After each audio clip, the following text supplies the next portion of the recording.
Olá, muito boa noite. Está começando aqui pela TV Pantanal, canal 22. É uma emissora do Grupo Gazeta de Comunicação. Programa Opinião. Hoje uma noite de quarta-feira chuvosa aqui na capital de Mato Grosso.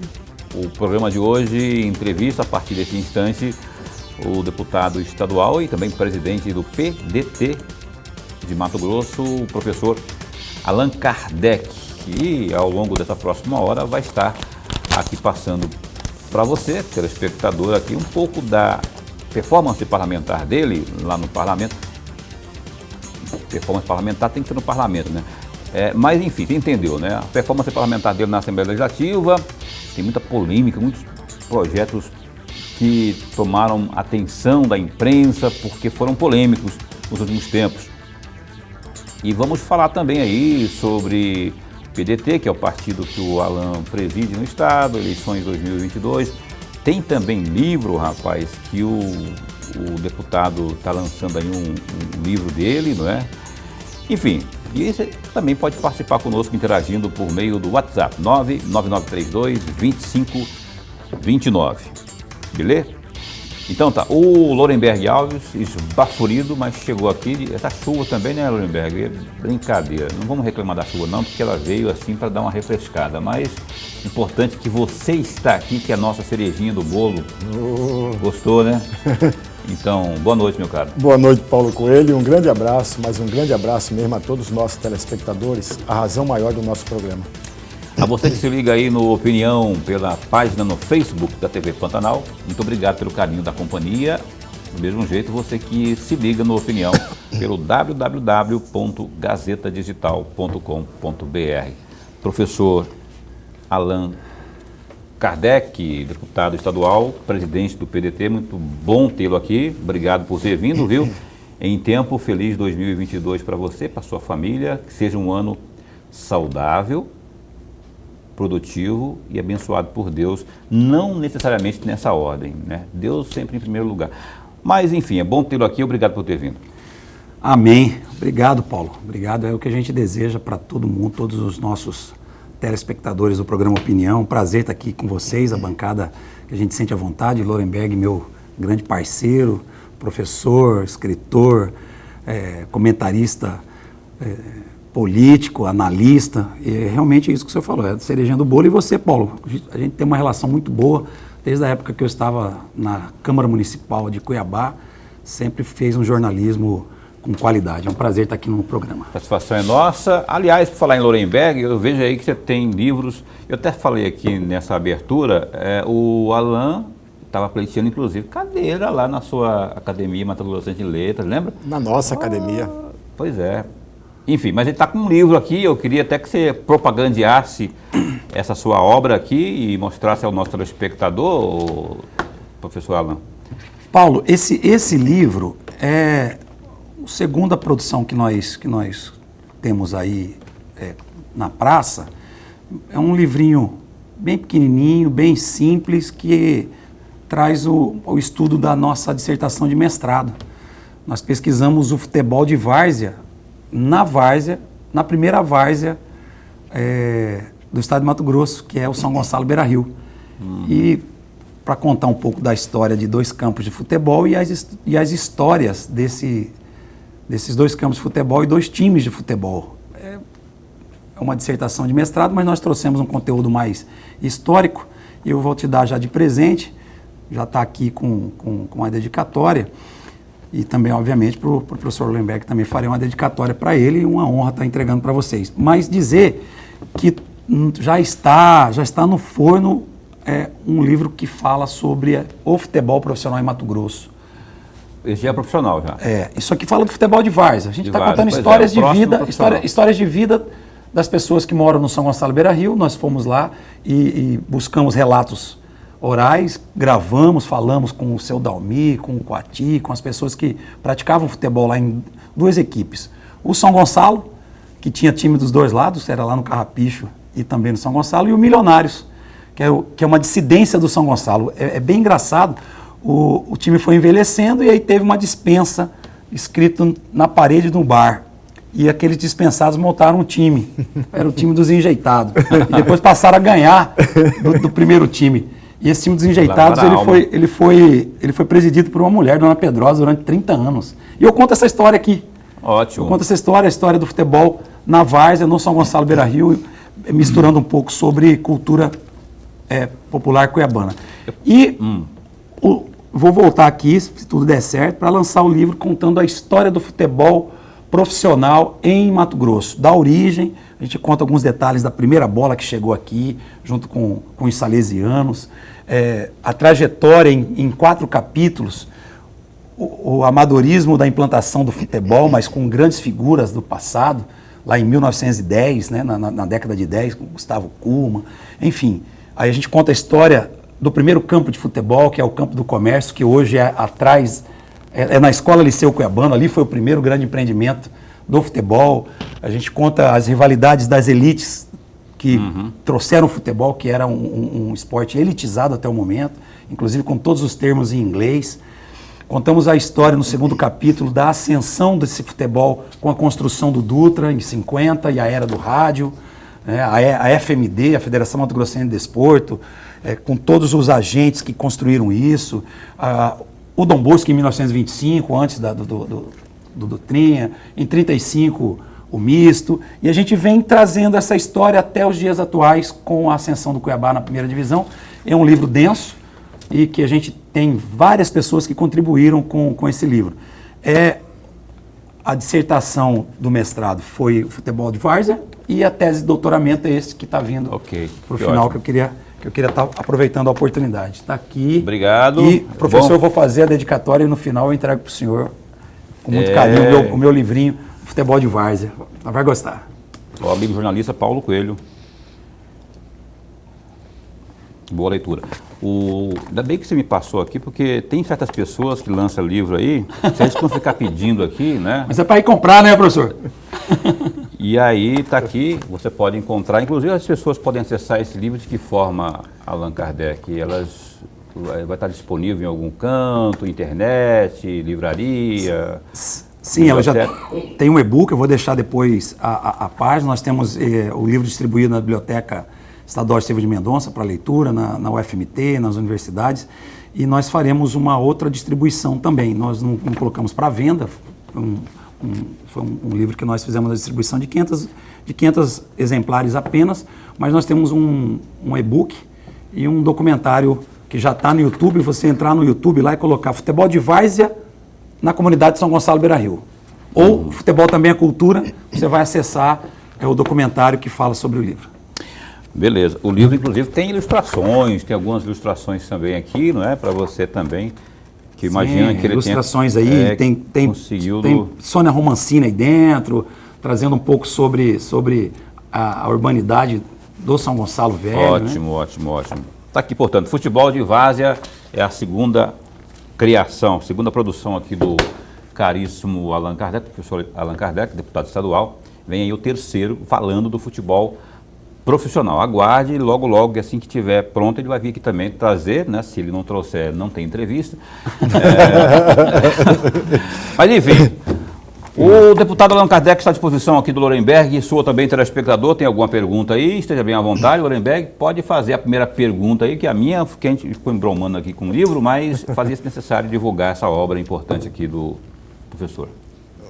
Deputado, antes de mais nada, nossa alegria, mas alegria mesmo de recebê-lo mais uma vez. O nosso programa ganha muito, mas ganha muito com a presença do senhor, e ainda mais com 2 belíssimas obras. Né? Eu estava esperando falar do Dom Bosco, esquecendo de falar do Palmeirinho. O Palmeirinho está dentro do segundo livro? Está dentro. Todos os times que participaram oficialmente do futebol registraram ou na FMD, na antiga Federação Mato Grossense de Desporto, ou na FMF, está no registro. Tá. Deputado, eu vou sair um pouquinho fora. Eu fico muito feliz com as obras que são lançadas, eu fico muito feliz, mas eu vou sair um pouco fora para fazer uma pergunta que eu já fiz a outros deputados que tiveram aqui. Eu já fiz ao deputado Wilson Santos, ao Avalone, e fiz também para o deputado João Batista. E vou fazer ao senhor agora a mesma pergunta que eu farei com todos os outros deputados que vir ao nosso programa. No dia 1º de dezembro de 2021, a Assembleia Legislativa rejeitou o projeto do governo que criava o Conselho Estadual LGBT. 11 votos contra o Conselho e 5 a favor. Desses 5, o senhor está presente votando a favor da criação do Conselho. E aí eu tenho 3 perguntas, deputado, para fazer ao senhor. A primeira delas, eu vou fazer as 3, aí o senhor tem mais tempo para responder. A primeira delas, deputado, quais foram as razões, quais foram as motivações que o levaram a votar favoravelmente à criação do Conselho? A segunda questão, na opinião do senhor, o governo Mauro Mendes falhou, pecou na aprovação desse projeto, porque os outros projetos que ele manda na Assembleia têm uma pressão, tem uma cobrança e os projetos são aprovados. Nesse não, foi diferente. Aliás, até o líder do governo votou contra. E desde o princípio ele era contra o projeto. A terceira e última, o senhor acha que o governo agiu corretamente, pressionando, cobrando da base aliada? E a terceira questão, por que, deputado, que a Assembleia Legislativa tem tanta dificuldade, mas tanta dificuldade, de reconhecer o direito de um segmento da sociedade mato-grossense que paga religiosamente os seus impostos? Qual é a razão que a Assembleia tem tanta dificuldade assim? Que não é a primeira vez. Em 2015, a Assembleia Legislativa também rejeitou. Agora, de novo. Qual a dificuldade, deputado? Primeiro, quero parabenizar o senhor, é um estudioso, trouxe uma pauta importante, relevante, para que a gente possa abrir o debate aqui. Infelizmente, a Assembleia Legislativa rejeitou o projeto e, infelizmente, o governo do Estado também não fez um trabalho como fez em outras pautas e faz em outras pautas de maior interesse. Poderia também ter feito via decreto e ter passado esse decreto com um pouco mais de facilidade. Mas é óbvio que uma lei ela é mais segura que um decreto. E pela segunda vez, os mesmos, ou parte dos mesmos agentes que trabalharam contra o projeto estavam lá. Um deles é o deputado Sebastião Rezende, que poderia ser convidado aqui para ele estar fazendo essas explicações. Já foi, inclusive.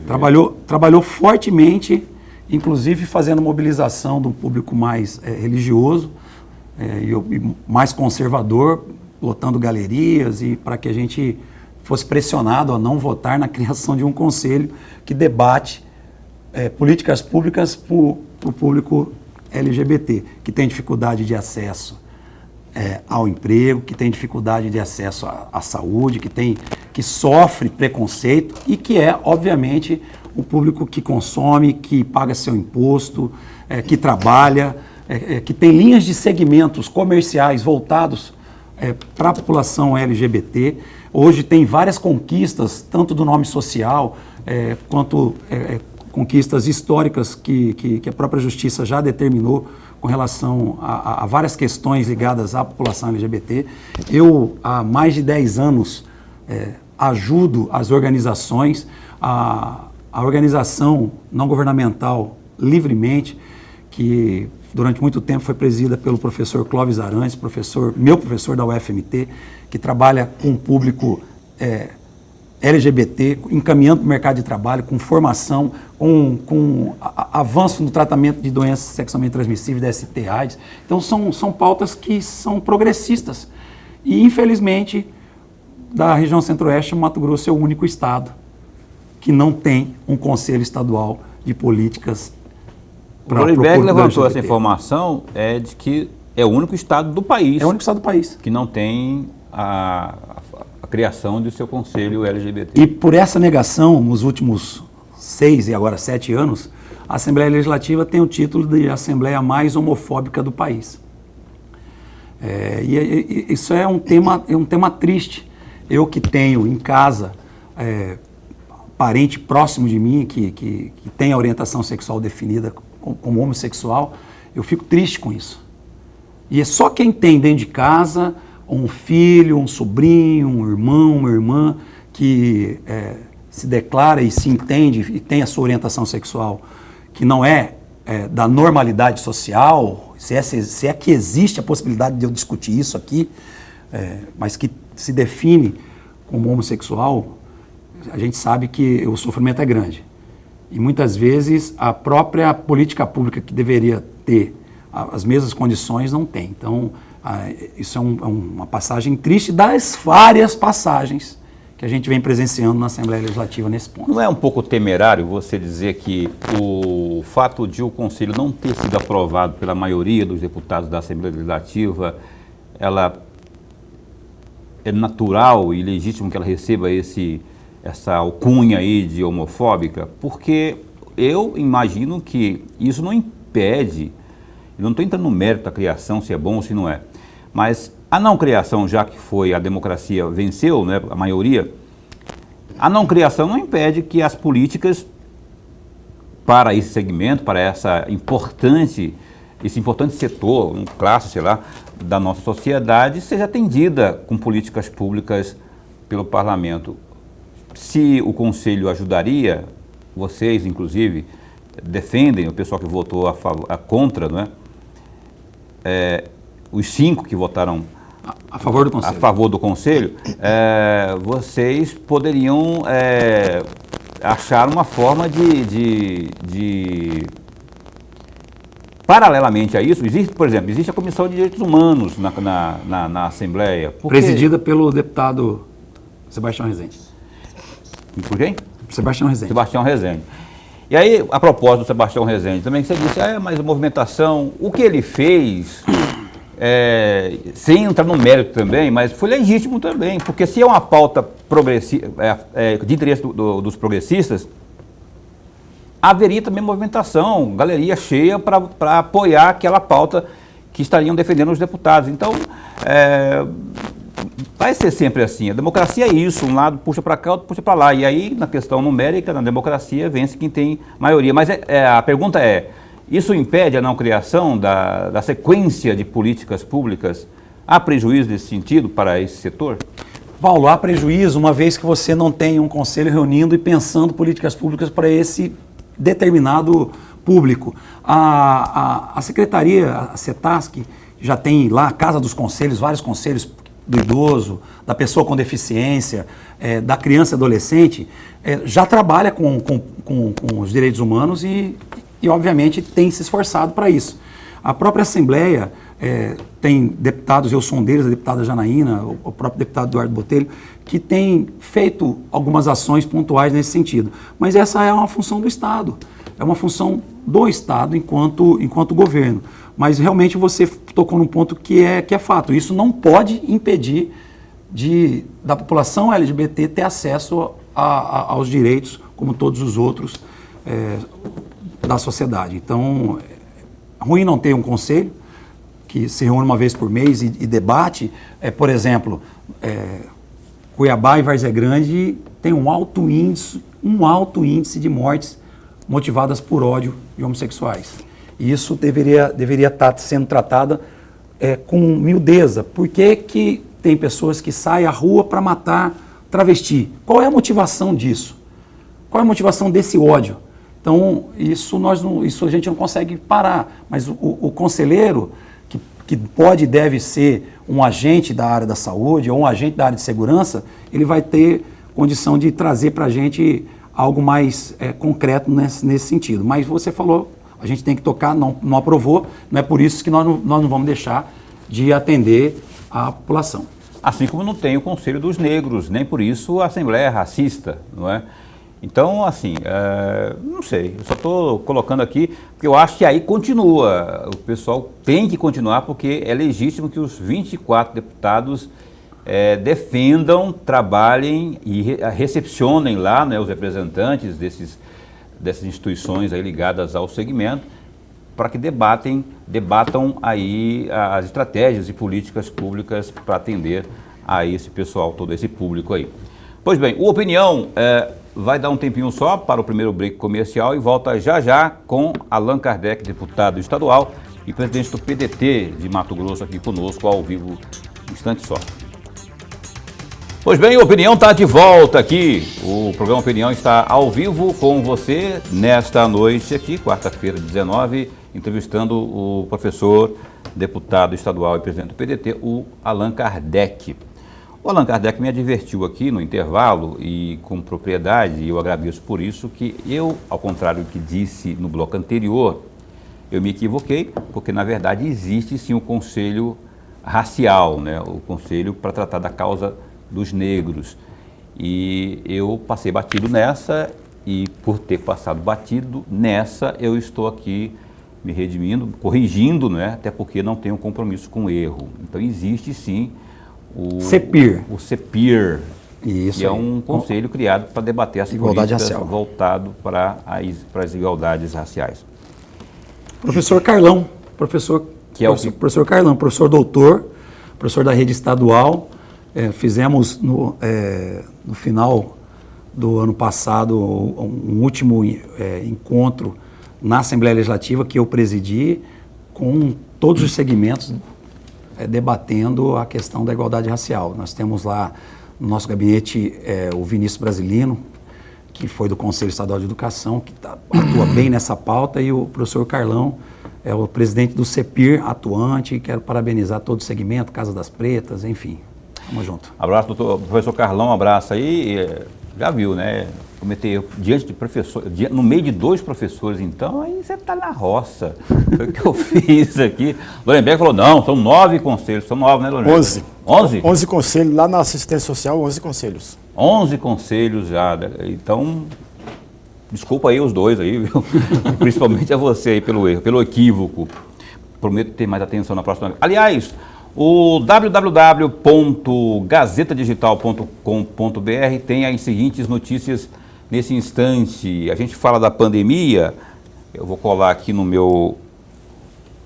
a Secretaria Municipal de Saúde, ela informou que a partir de quinta-feira, dia 20, o Polo de Vacinação contra a Covid-19 da Unic Beira Rio realizará somente o atendimento das crianças de 5 a 11 anos. A população, a partir dos 18 anos, que precisa tomar a segunda dose de qualquer imunizante, exceto a da Janssen, e também dose de reforço, além daqueles que ainda não tomaram nenhuma dose, devem procurar qualquer outro local que aplique as vacinas para ser imunizado. Está aí, portanto, no Gazeta Digital. Tem uma outra notícia também aí no GD, que deveria ser a primeira que eu teria que ler, né? Mas é essa aí, ó. Obrigado por estar me acompanhando aí, viu, pessoal da produção. Mato Grosso registrou 14 novas mortes pela Covid-19 nas últimas 24 horas, como apontam aí dados divulgados pela Secretaria de Estado de Saúde nessa quarta, dia 19. O número de óbitos diários repete a taxa registrada no último boletim na terça, dia 18. Dados da Secretaria de Estado de Saúde mostram que entre as vítimas estava uma menina de 6 anos da cidade de Cáceres, que fica a 225 quilômetros a oeste de Cuiabá, que faleceu na terça-feira. E no município, a imunização de crianças com deficiência, no caso a deficiência permanente ou comorbidades, teve início nesta quarta-feira. Com a atualização, Mato Grosso passou a contabilizar 585.967 contágios. Deste montante, com 552.498 casos, as pessoas se recuperaram. Nas últimas 24 horas, a Secretaria notificou 3.594 novas ocorrências. Paralelamente, há ainda 18.510 pessoas em isolamento domiciliar.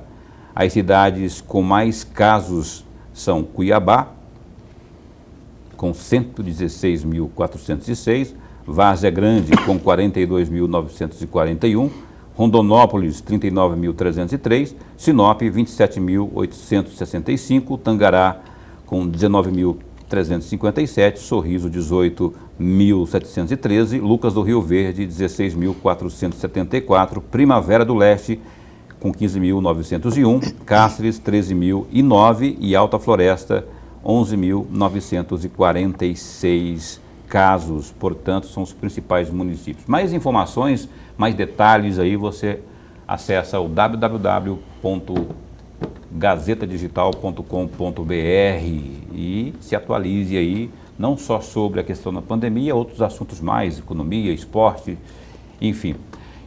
É só clicar aí no GD e se atualizar. Lorenberg, abra, por favor, o bloco de perguntas aqui ao deputado Allan Kardec. Deputado, eu vou trazer mais um outro tema que o senhor conhece muito bem, mas eu gostaria de explorar um pouco mais o conhecimento, a sabedoria do senhor. Veja, são palavras do senhor. Com o fim da Lei 510 de 2013, a lei da dobra, o salário do professor está muito defasado.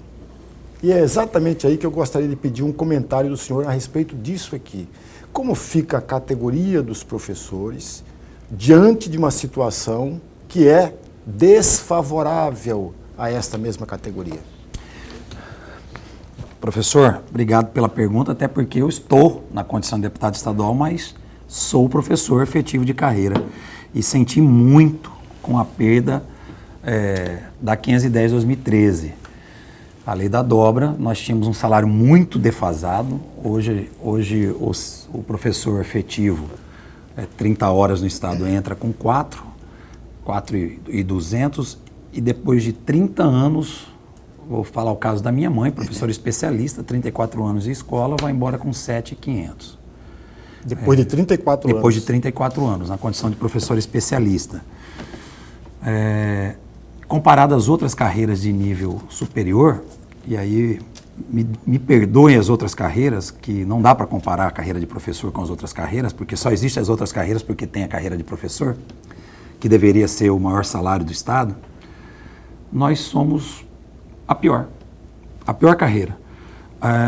Agora nós nos encontramos com a deflagração da greve da Polícia Penal, que tem uma entrada pior que a dos professores, de 3.600, só que sai com 14. Então o final não é tão ruim, mas do começo para o meio também está muito defasado. Mas voltando na 510, o sindicato cometeu um equívoco, na minha opinião, levando a categoria a uma greve no começo do mandato do governo Mauro Mendes.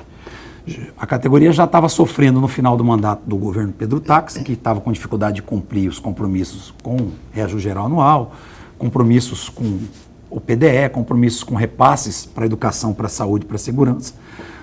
A gente pegou aí o 2019 com 6 meses atrasados de repasse na saúde, 5 meses atrasados do PDE, que é o custeio da escola. Participei da CPI como subrelator de mais de R$500 bilhão de desvio de finalidade do Fundeb. Foi horrível o último ano. Então a categoria sofreu e não segurou o tempo suficiente para que fizesse uma greve mais consistente. Em março foi deflagrado a greve, no 3º mês da gestão Mauro Mendes. E conhecendo Mauro Mendes como nós conhecemos, eu fui vereador em Cuiabá na condição em que o Mauro era o prefeito.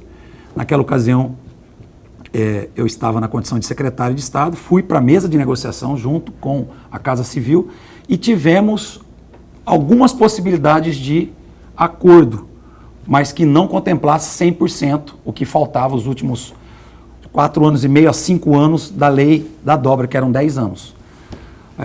O Sintep entendeu que a proposta não passaria, que era o que tivesse de espaço fiscal na lei de responsabilidade fiscal estadual seria investido 50% na lei 510 e 50% na RGA.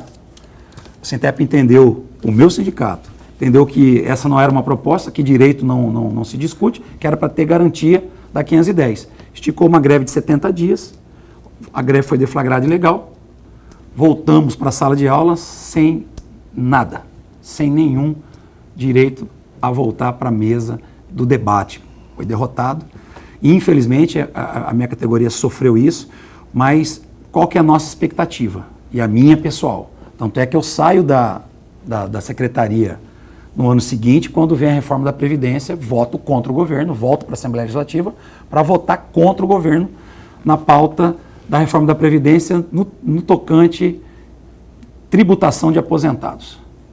Aposentados que já contribuíram com o Estado, hoje são tributados novamente. Então o governo do Estado tem essa pegada de aumentar imposto e pegou pesado com os aposentados. E aí eu saio para votar contra. E a gente tem um ano pandêmico, um ano de recuperação econômica em 2019, um ano pandêmico em 2020 e 2021, e agora a gente viu, inclusive ontem eu estava no Palácio do Governo, muitos investimentos, muito recurso para a educação, muita infraestrutura, mas é inevitável. O governo vai precisar dialogar com a categoria.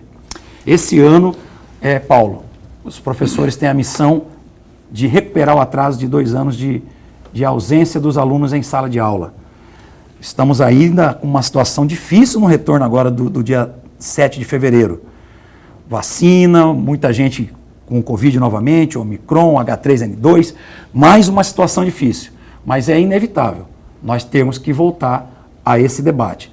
Não é o retorno da 510/2013, por conta da Lei de Responsabilidade Estadual e por conta também das ações na Justiça, mas o governador, que ontem inclusive se emocionou por conta do Muxirum, falando da mãe dele que morreu analfabeta, precisa dialogar com a categoria no sentido da questão salarial. Você está na base situacionista hoje, deputado? Sim, eu faço. Então, a minha pergunta nesse sentido é porque assim, o Alan citou uma situação curiosa aí, né? Saiu da secretaria quando era secretário, foi para a Assembleia, reassumiu a condição de deputado para votar contra o governo. Depois voltou para a secretaria de novo, né? Não. Aí você ficou na Assembleia? Fiquei na Assembleia. Mas aí manteve-se na base do governo, né? E agora, aqui nessa entrevista, mais uma vez, né, e agora ele fala eu até notei aqui uma frase que o Alan falou, que é curiosa no mínimo, para dizer o mínimo, né? Dizendo que, o Paulo Lorenberg, o governo Mauro Mendes tem essa pegada de aumentar imposto.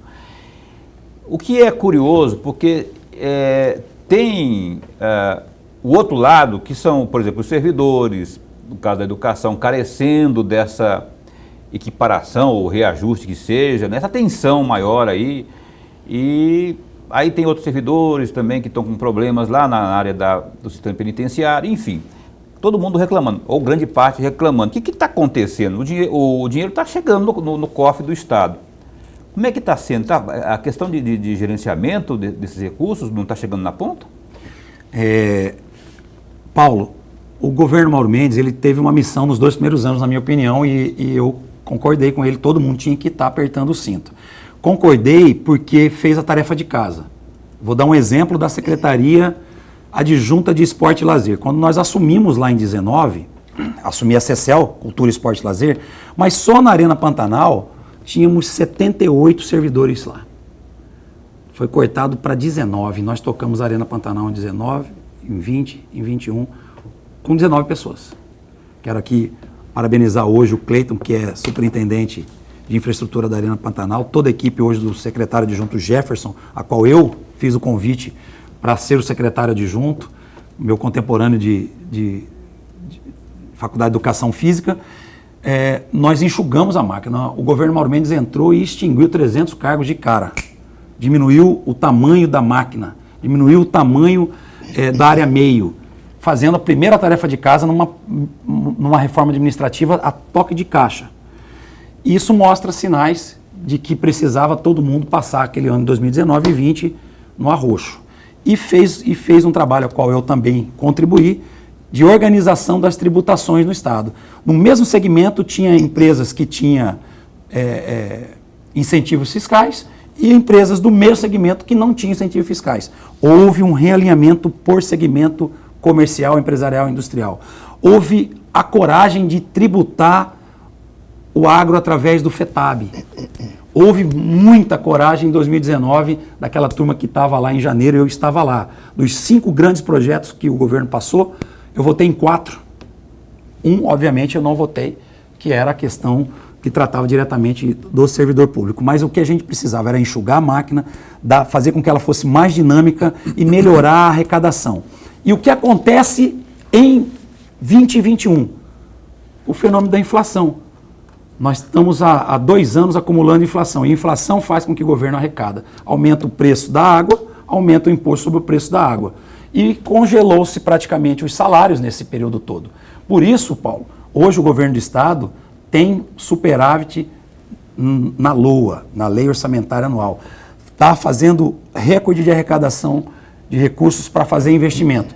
Porém, e isso o Mauro sofre e o Otaviano Pivetta sofre muito, a máquina é lenta para a entrega das ações.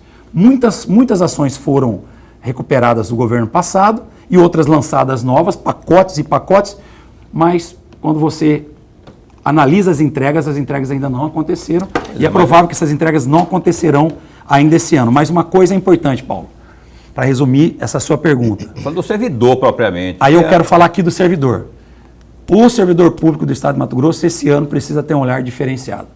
Todas as obras são importantes, mas mais importante é o professor na sala de aula motivado para ensinar o seu filho. 400 mil alunos da rede estadual. É o policial nas ruas nos protegendo, é o enfermeiro, é o médico, é o dentista nos postos de saúde, é o funcionário do Detran te atendendo bem, é o polícia penal nos presídios dando a segurança para quem trabalha lá dentro e para toda a população.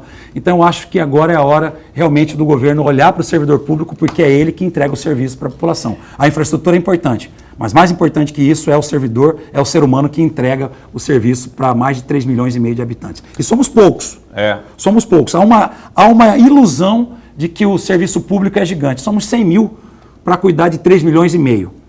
Então eu acredito que se equilibrou nos 2 primeiros anos, no terceiro já era para ter acontecido algumas melhoras e esse ano é inevitável, essa pauta vai estar na Assembleia Legislativa e vai estar na agenda do governo do Estado. Eu espero que eu possa contribuir nesse debate. E que venha um concurso público por aí, porque no passado teve preso a uma lei federal que não podia. Agora esse ano já pode, já tinha aí algumas... Já soltou da área de segurança. Alguns ensaios da segurança já está aí, né? Parece que vem também aí da educação, alguma coisa assim, saúde. Vamos aguardar aqui. Saúde é uma década que não tem, viu? Uma década que nós não temos concurso na área da saúde. Olha só, o Lorenberg quer perguntar, mas a gente tem que, a Caroline está me dizendo que a gente tem que ter intervalo comercial de novo. Faturar, né? Garno conversa aqui, a gente acaba esquecendo do Lorenberg, que é a parte que eu falei, a cerejinha do bolo, e ele ficou a ver navios desse bloco aqui, mas a gente volta compensando-o no próximo bloco. 99932-2529 para você interagir conosco, opinião dá um tempinho só e volta já já. Olha, a opinião está de volta aqui, é o último bloco da entrevista com o professor Allan Kardec, que é o presidente do PDT. A sua mãe está a sua mãe é professora também, né? Professora aposentada. Qual que é o nome dela? Professora Nilza. Professora Nilza, um abraço para a senhora, viu, professora? Parabéns pelo filho, que é brigão, que vai lá, que peita o governo que representa, mas é o papel do parlamentar, tem que ser independente. O Lorenberg, por favor, abra o bloco de perguntas. Deputado, tem um trecho aqui de uma entrevista que o senhor deu ao Media News no dia 15 de janeiro, agora, bem recentemente. O senhor diz o seguinte, entre aspas, é provável que o PDT tenha a possibilidade de seguir com o Mauro, mas o PDT tem pautas muito ligadas ao serviço público. Caso o Mauro venha à reeleição, precisa sentar com o PDT e aliar. Primeiro, valorização do serviço público e segundo, investimento maciço na infraestrutura da Baixada Cuiabana. Fecham aspas. E aí eu tenho 2 perguntas, vou fazer as 2 juntas, para o senhor ter mais tempo. A primeira, deputado, na sua opinião, pode-se dizer que o governo Mauro Mendes valorizou o serviço público e os servidores? O senhor já começou a fazer isso antes, a respondê-la. A segunda questão, qual é a avaliação que o senhor faz com relação aos investimentos do governo na infraestrutura da Baixada Cuiabana? Obrigado, professor. Eu falei isso mesmo e reafirmo. O PDT ajudou o governador Mauro a vencer as eleições. Eu estava no PDT e na condição de deputado estadual, mas não presidindo o partido, não tomando as rédeas do partido. Quem pactuou essa aliança com o PDT e o DEM foi Otaviano Pivetta e o Zeca Viana, que era o presidente à época, com pautas ligadas à questão da infraestrutura, da agricultura, do agronegócio, E agora, hoje, eu estou na condição de presidente do PDT e o PDT tem muitos filiados da Unemate, da Universidade Federal de Mato Grosso, da educação, da segurança e muitos da Baixada Cuiabana. Hoje nós temos um vereador em Cuiabá do PDT, que é o Lílio Pinheiro, temos um vereador em Várzea Grande, que é o Ícaro Reveles, temos vereador, vice-prefeito em Santo Antônio de Leverger, vereadores e vice-prefeito em Chapada dos Guimarães, e temos prefeito e vice em Campo Verde, prefeito em Pochorel. Nós temos uma presença forte do PDT no entorno de Cuiabá e com pautas ligadas ao serviço público. A Unemate é uma delas, por exemplo, servidores da educação, servidores da segurança, servidores da saúde, que cobram de nós uma posição mais clara do governo. Quando você pergunta, o governo valoriza o servidor? Eu acho que pagar em dia, pegou com salário atrasado, pegou com 13º atrasado, começou a pagar dia 10, depois passou para dia 5, hoje tem um calendário no ano, dentro do mês. Isso é valorização do servidor público, com certeza. Antes de qualquer coisa é obrigação. Com certeza. E aí Paulo, falei com o governador ano passado, governador, não deixa para maio a RGA. Deu 6,05, que óbvio que é pouco pelas perdas de 18, 19 e 20, aumentou para 7 e implantou na folha. Esse mês agora, Paulo, todos os servidores públicos terão 7%. Antecipou, então. Antecipou de maio para janeiro. Janeiro, fevereiro, março, abril e maio. Ao invés de ser no 5º mês, veio para o 1º. E isso é louvável. E agora precisa olhar algumas carreiras que ficaram para trás. Tem carreiras boas, a carreira da Polícia Militar, a carreira da Polícia Civil. O táxi ajudou muito essas carreiras, mas tem outras que ficaram defasadas. Tem que olhar para essas carreiras que ficaram defasadas para que não haja uma discrepância entre carreiras de nível superior e carreiras de técnico de nível médio. E, por fim, Paulo, precisa avançar e acelerar as ações. BRT é uma pauta, vai terminar o mandato e não se definiu. Tem 2 hospitais que foi acelerado ano passado, eu espero que termine, que é o Hospital Central, que isso é uma obra de 30 anos parada, era uma vergonha para a gente ter esse Hospital Central, e isso vai se tornar uma realidade. Eu acredito que esse ano deve se avançar muito o Hospital Júlio Miller, que é parceria com a UFMT. Mas eu estou, por exemplo, na expectativa da Orla de Santo Antônio de Leverger, da Orla de Barão de Melgaço, do recapeamento Santo Antônio, Cuiabá, Santo Antônio, Barão de Melgaço com ciclovia. Eu acredito que aqui em Cuiabá ainda tem muita coisa para ser feita, mesmo com essa dificuldade da gestão com o Emanuel Pinheiro. Então, acho que precisa acelerar um pouco essa questão das obras estruturantes aqui, que já começaram, colocar novas obras na praça, e vejo que dá tempo, e eu estou trabalhando para que isso aconteça, estou trabalhando para que a gente possa ter mais entrega, e aí sim a gente ter a segurança e a alegria de estar num provável próximo mandato do governador, que ainda não anunciou. Por isso que também nessa entrevista eu não posso afirmar, já que o governador, ele mesmo não afirmou que será candidato ou não. Então tá, vamos correr aqui, porque tem bastante assunto para abordar aqui e o tempo é muito curto, porque o último bloco Alan, como é que você está vendo aí, deputado, essa questão dos consórcios nos quais o governo está se envolvendo aí com os municípios aí? Qual que é a sua leitura? Acho isso positivo. Uma coisa que aconteceu agora na educação que foi muito legal foi a descentralização dos recursos para os municípios. Os municípios, o próprio município é uma grande empreiteira que não paga impostos na hora de contratar alguns serviços. É mais barato, se o município for eficiente e tiver uma equipe boa, você mandar um recurso para o município convenia com o Estado e executa a obra. Vou dar um exemplo. Chapada dos Guimarães, quero parabenizar o prefeito Osmar Froner e toda a sua equipe. Em 8 meses, limpou a pauta das certidões negativas e hoje tem um convênio de quase 20 milhões de reais com a educação, com construção de escolas. O município vai executar uma obra que o governo ia licitar, ia ter uma empreiteira. Então, o Estado está fazendo isso com propriedade. E os consórcios, eles são dinâmicos. Eles conseguem entender a realidade mais próxima dali daquela sua região. E eu sou a favor disso e acho que a gente precisa avançar na descentralização de recursos. Não concentrar tudo no governo do Estado, não concentrar tudo na Cinfra. Eu acho que a gente tem que descentralizar nos municípios e nos consórcios. Orenberg. Deputado, ainda sobre o PDT, o senhor chegou a fazer uma entrevista lá no documento, no site do documento, dia 16 de janeiro. O O senhor dizia o seguinte: temos 10 estados que vamos fazer uma disputa grande para o governo e para o Senado. Em Mato Grosso, temos foco nas chapas estadual e federal. Federação com o PT não vai existir. Nós temos possibilidade de fazer coligação com vários partidos. O PDT caminhará juntamente com o governador Mauro Mendes, caso ele venha para a reeleição. Como fica a chapa do PDT, em especial na Assembleia Legislativa, para a Assembleia Legislativa? Professor, dia 21, depois de amanhã, nós teremos a Convenção Nacional do PDT, na véspera do aniversário de Leonel de Moura Brizola, que completa 100 anos. Infelizmente, por conta da pandemia, o nosso presidente Carlos Lupe, ele cancelou a festa presencial que aconteceria em Brasília e depois outra em São Borja, outra no Rio de Janeiro. Nós cancelamos, vamos fazer tudo online por conta da questão pandêmica. E neste ato eu estarei junto com o maestro Fabrício Carvalho e com a Miriam Calazans, a contadora Miriam Calazans, que é uma filiada histórica e presidente da AMT de Mato Grosso, que é a Ação da Mulher Trabalhista.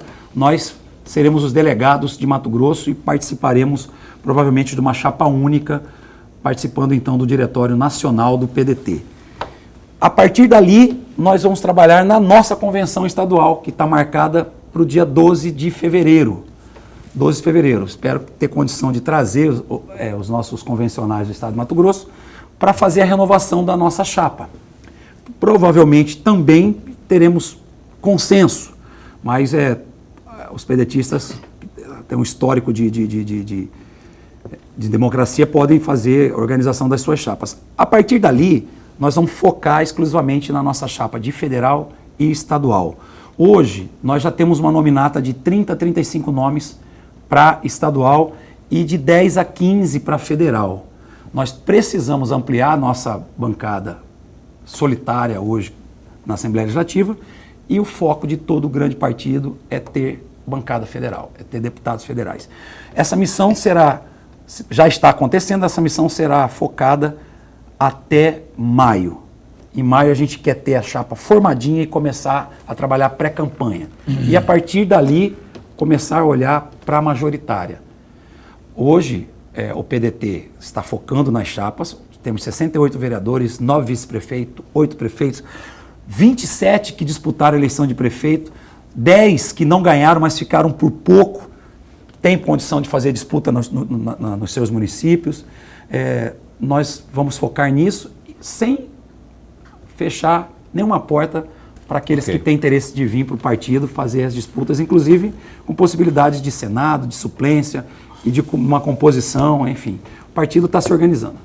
Bom, o Allan Kardec trouxe aqui uma informação que eu não tinha, desculpe até a doce ignorância, parece que a informação que eu tinha é que esse evento do dia 21 ia ocorrer em Brasília, na sede do PDT, mas agora a informação do professor Allan, deputado Allan, é que vai ser virtual o encontro, que vai lançar aí a candidatura do Ciro Gomes à presidência da República, dentre outras tratativas. A propósito do Ciro Gomes, Allan Kardec, quando chegou ao glorioso PDT o João Santana, contratado pelo Ciro e tal, para dar uma roupagem e tudo mais, esperava-se que houvesse um encaminhamento definitivo, pega isso aqui, engata primeiro e vai até o final. Só que está mudando muito esse negocinho, depois, foi o Cirinho, Paz e Amor, não, e aí depois agora acaba de admitir que não é bem isso, que tem que voltar a ser o Ciro original de raiz, mais sisudão e tal. Não haveria que estar nesse momento do campeonato para quem pretende disputar aí a eleição para presidente da República, já está com tudo definido, exceto o plano de governo? Sim, inclusive o plano de governo do Ciro está pronto, editado, publicado, virou best-seller, que é o Plano Nacional de Desenvolvimento Econômico do país, que é um livro fantástico que eu recomendo e ele está em formato digital e está pronto. Nós vivemos um dilema. Você foi cirúrgico. Temos a pré-candidatura do Ciro. O Ciro retirou momentaneamente a candidatura quando a bancada votou a favor da PEC, que retirava recursos, inclusive da educação. A nossa bancada, 23 deputados federais, votou com a PEC do governo. O Ciro retirou, ficou 10 dias naquela discussão com a bancada e na volta a bancada voltou e ficou firme com o Ciro. Naquele meio tempo, o Sérgio Moro lançou candidatura lá nos Estados Unidos ainda e veio para a candidatura com o partido definido. E então Ciro, que estava flertando com os 2 dígitos já desde a eleição passada, fez 12,47 sozinho, PDT sem nenhuma aliança, chapa pura. Cátia Abreu foi a vice de Ciro em 2018, senadora de Tocantins, e o Ciro tem essa largada de 12%. Já tinha feito isso em 2002 também. Quando ele retira a candidatura dele, vem do Sérgio Moro, ele sai lá de 11 para 12, 10, 11, 12, cai para 7 e o Moro larga de 8 e está no 8, até agora, o Sérgio Moro. Então nós estamos com essa situação.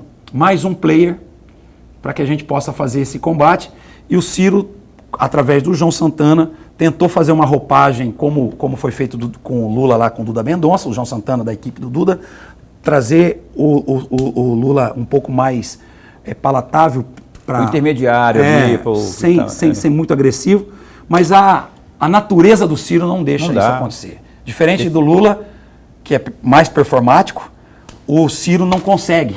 E então ele acaba batendo no Lula e no Bolsonaro e agora tem um Moro. Então, e o PT está pé da cara com o Ciro, que bate todo mundo. Mas deixa eu dar minha opinião aqui, Paulo. Um minutinho, porque eu tenho que encerrar o programa.